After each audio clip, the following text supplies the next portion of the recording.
A gidajen wasu shugabannin adawa, murna suke, suna sheƙewa, suna tafawa, suna cewa mun gode wa Allah da aka samu wannan matsalar domin za mu ga ƙarshen waɗannan mutane, za mu kore su daga gwamnati.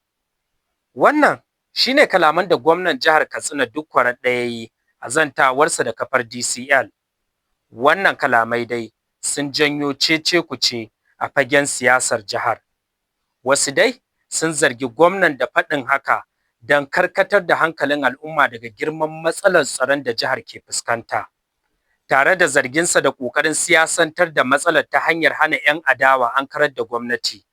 Baya ga haka, sun zargi gwamnan da ƙoƙarin rufe bakin 'yan adawa. Sai dai gwamnan ya sha musanta wannan zargi, yana mai cewa adawar siyasa ce kawai ake nuna masa.